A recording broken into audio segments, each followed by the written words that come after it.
GM, ano lang, sandali lang, interview lang. GM, dito tayo. Sige. Ako na naman. Okay lang first game mo eh. Oh. Kumusta first game? Finally. Siyempre, finally no, na pinasok din ako ni coach siyempre. Staying ready lang ako, coach. Staying ready lang ako lagi nung ginawa ko dito. So, ready lang ako. Siguro, tinatrabaho ko naman araw-araw eh.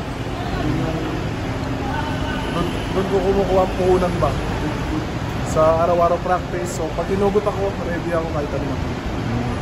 Ano lang, sige.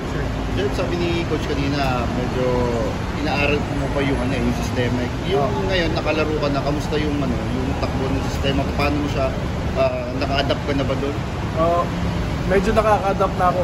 Nung una kasi pagka-trade ko after 2 days, laro agad eh. So siguro tingin nila di pa ako ready. So ngayon kinukuha ko yung confidence ko.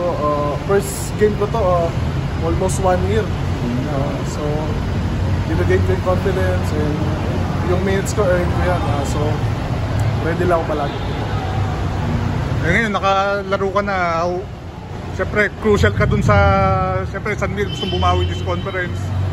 Isa ka sa magiging crucial part dun sa... Yun nga.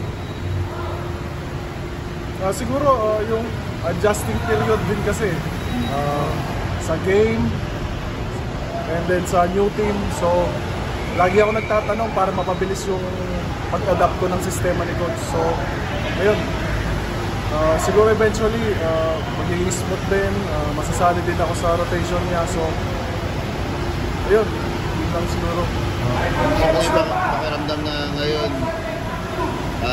naglalaro ka yung mga idol mo like si Junmar, kamusta yung pakiramdam na kakapin mo sila ngayon? Oo nga, dati siyempre iniidolo ko lang sila, Kuya Junmar.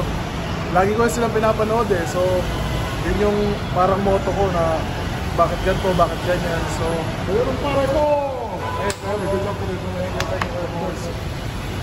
Inaaraw ko, so sobrang galing eh.